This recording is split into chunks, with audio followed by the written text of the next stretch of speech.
Voilà, c'était Léo Chapuis pour l'essentiel de l'info. On va parler science maintenant. On va parler des récifs coralliens. Ils abritent près de 30% des espèces marines. Et pour les étudier, eh bien, l'expédition internationale Tara Pacific sillonne depuis plus d'1 an les mers chaudes. On en parle avec notre invité Denis Allemand. Bonjour. Bonjour. Vous êtes l'un des directeurs scientifiques de cette expédition Tara Pacific. Nous sommes à peu près à mi-parcours de cette expédition. Quel constat à ce stade? Quel est l'état de santé de nos récifs? L'état de santé des récifs montre que les premières observations, parce qu'on ne peut pas encore pour l'instant faire de conclusion finale, montrent que les récifs sont en grand danger. Sur de nombreux îlots traversés durant cette première moitié de mission, on voit qu'il peut y avoir des grands phénomènes de blanchissement. Blanchissement, c'est en fait un signal d'alerte. Les récifs peuvent être considérés comme une sentinelle de l'état de santé, non seulement de nos océans, mais finalement de notre planète, puisque c'est sûrement un des écosystèmes, si ce n'est l'écosystème, le plus sensible au changement climatique. Alors, pour bien comprendre l'intérêt de cette expédition, parce qu'on entend souvent parler de blanchissement des coraux, ils jouent quel rôle finalement ces coraux? Les coraux, vous venez de le dire, les coraux, c'est 30% de toute la biodiversité marine, mais dans 0,2% de la surface des océans. Donc, un rôle énorme dans le domaine de la biodiversité. Mais en dehors de ce rôle pour la biodiversité, les récifs coralliens jouent également un rôle énorme pour les sociétés humaines, en donnant de la nourriture. On estime actuellement qu'entre 200 et 500 millions de personnes de par le monde dépendent directement des récifs coralliens pour leur survie, pour leur nourriture. Les récifs coralliens abritent également les îles, protègent les îles de l'érosion. Et donc ça aussi, c'est très important. On l'a vu quand il y a des phénomènes de tsunami, les zones protégées par les récifs coralliens sont souvent les zones qui restent intactes. Donc l'impact est direct, effectivement, s'ils sont menacés, nous le sommes aussi. Et puis, dernière chose, le tourisme. Le tourisme est un phénomène très important, surtout dans des petites îles du Pacifique, où le tourisme peut représenter 50% de leur PIB. Donc tout ça fait que le récif corallien, ce n'est pas simplement de l'écologie, c'est aussi de l'homme. Alors, je voudrais qu'on parle un petit peu des chiffres de cette expédition. Combien de chercheurs à bord? Combien de plongées, d'échantillons relevés? Des millions, je crois? Alors, peut-être pas des millions, mais pour l'instant, on est à peu près à 15-20 000 échantillons ramenés sur 30-35 000, à peu près à la moitié de l'expédition. Il y a une centaine de chercheurs qui participent de tous les pays, de tous les continents. Une trentaine d'institutions scientifiques qui pilotent cette expédition. En priorité, donc le CNRS, le PHE et le Centre scientifique de Monaco. Voilà, c'est une expédition à la fois scientifique et aussi humaine, puisque le Tara est un petit bateau. C'est un petit bateau qui peut aller là où les gros bateaux ne peuvent pas aller. Et c'est un petit bateau dans lequel il y a de la fraternité qui se met en place. Tout le monde participe à cette mission, qui est en fait une mission un petit peu comme les grandes expéditions du 19e siècle. Alors, arrêtez-moi si je me trompe, mais le corail n'avait jamais encore été étudié, à cette échelle, en tout cas, du Pacifique. Tout à fait.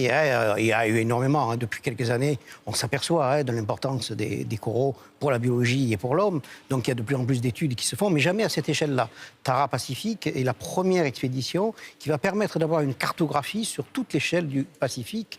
Une cartographie qui va permettre de déterminer à la fois l'état de santé de ces milieux, mais également de déterminer comment ces coraux vont pouvoir s'adapter dans les années futures. On va échantillonner à la fois l'animal, on va échantillonner l'eau environnante, on va échantillonner l'atmosphère. On va avoir réellement une vision intégrée du corail dans le Pacifique, dans son ensemble.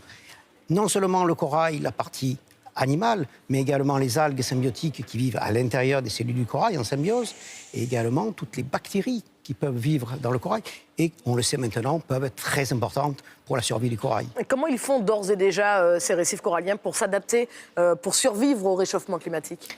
Alors malheureusement, on s'aperçoit que souvent, les coraux meurent, ils ne peuvent pas s'adapter.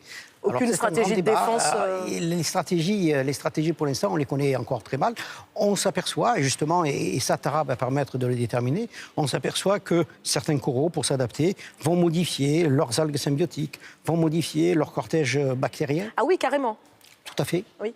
Mais après, le corail par lui-même pourrait s'adapter. On sait que dans certaines zones, le golfe Persique par exemple, vous avez des coraux qui vivent à 35 degrés sans blanchir, alors que les mêmes espèces, plus au sud, vivent et blanchissent à partir de 28-29 degrés. Donc on sait que certains coraux peuvent blanchir, mais pour l'instant, on a encore une très mauvaise vision de cette capacité d'adaptation. Et certains scientifiques s'inquiètent justement du fait que peut-être les coraux n'arriveront pas à s'adapter et vont disparaître. Actuellement, il y a déjà pratiquement 50% des récifs coralliens de par le monde qui sont soit détruits, soit fortement menacés.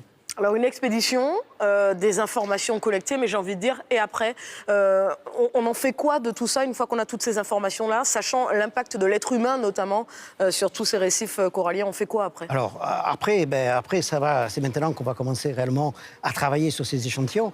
Il faut bien voir que Tara n'est pas simplement une expédition scientifique. Tara est aussi une plateforme qui permet d'informer à travers les voyages, à travers les îles traversées, qui permet d'informer les populations, non seulement sur le bateau, mais également dans tous les... Là, bientôt, il va y avoir la COP23, et Tara est présent, et Tara permet d'informer les pays des Nations Unies. Donc ça, c'est très important. Après, les données scientifiques vont permettre de savoir si les coraux peuvent s'adapter, comment. On va avoir une cartographie avec des coraux dans différents états de santé, dans différentes conditions physico-chimiques, avec des zones plus ou moins chaudes et des zones plus ou moins acides. Ça va vraiment permettre d'avoir cette vision intégrée qui manquait jusqu'à présent. Merci beaucoup, Denis Allemand. Je rappelle que vous êtes l'un des directeurs scientifiques de l'expédition Tara Pacifique. Merci d'être venu sur France Info. Merci à David Lefort qui m'a aidé à préparer cet entretien. Merci aussi d'avoir été avec nous ce matin encore pour la matinale de France Info. Retour de Samuel Etienne lundi. Nous vous attendons dès 6h30, évidemment. Excellent week-end sur votre chaîne. À lundi. I wanna hold you so much. That last love has arrived, and I thank God I'm alive. You're just too good to be true. Can't take my eyes off of you. Yes, I need you, baby. And if it's quite alright, I need you, baby. To warm a lonely night. I love you, baby. Trust in me when I say, oh.